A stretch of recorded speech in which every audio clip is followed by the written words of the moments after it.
I'm going to show you a couple more examples of the fundamental theorem of calculus part 1.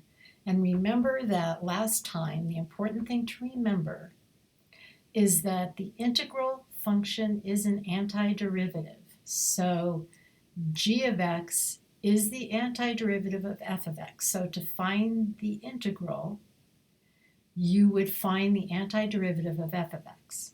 Now in Fundamental Theorem of Calculus Part 1, we look at what happens when you take the derivative of the integral. So the derivative and the process of integration are inverse operations of each other, so they basically cancel each other out. The derivative of the integral is the function itself. It is the integrand.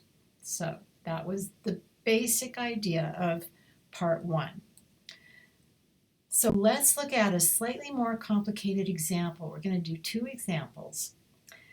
What we're still trying to do is the same thing that we did before. We want to find the derivative of the integral. So remember, the derivative of the integral gives the function itself, but we've thrown in another issue here.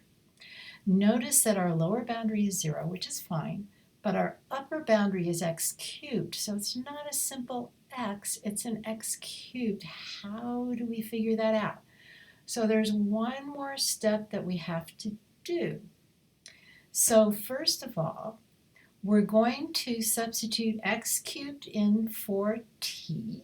That would give us sine of x cubed squared. And then, because x cubed is this function, we have to take its derivative and now multiply by that derivative. So we're multiplying by the derivative of the variable upper boundary. Now you could do this even if it was a simple old x, because the derivative of x is just 1. So you would get all the results that we got before. All right, so simplifying this, we get sine of x to the 6th times 3x squared. And that would be the derivative of the definite integral from 0 to x cubed of sine of t squared dt. Now I'm going to show you a couple of different notations. In some textbooks, it might use g of x. Basically, the upper boundary is a function. So the more generic way of looking at this is that you're going to substitute whatever function that is in the upper boundary in for the variable in your integrand. So I'm substituting in g of x for the t, and then I am multiplying by the derivative of g. It's kind of like a chain rule sort of thing. Your book shows the U-sub method, which again is just different terminology for the same process. So it says, hey, well, let's make this look simpler. U is equal to x cubed. So we set U equal to our upper boundary, and the derivative of U with respect to x then would be 3x squared. So now taking the derivative, instead of saying from 0 to x cubed, we're substituting that x cubed with a u, so d du of the integral from 0 to u of sine of t squared of dt du dx. So we're going to evaluate the integral at the upper boundary, which is u. So that would give us sine of u squared times the derivative of u with respect to x, which was 3x squared. And now we need to back substitute x cubed in for the u. We get sine of x to the 6th times 3x squared. So there's 3 different ways of looking at it. They're all the same process. We're just using different notation. You can pick whatever helps you out the most. All right. We're going to do one more example, and it's a little bit more complicated.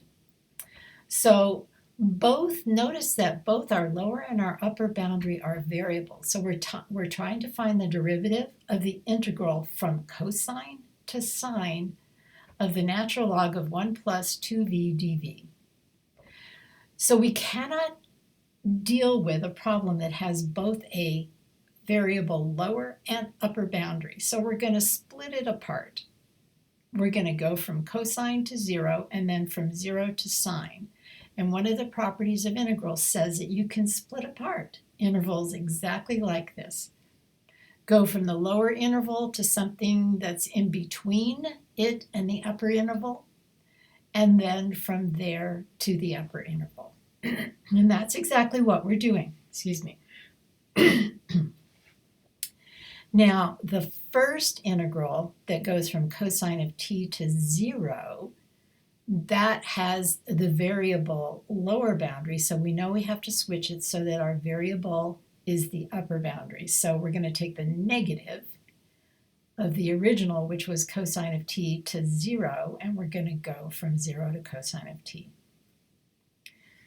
Okay, so now we have it all set up and we can kind of split this into two. We're taking the derivative of this whole thing, which means that since we're doing derivatives, we can take the derivative of the first integral and then add that to the derivative of the second integral. So let's split them up.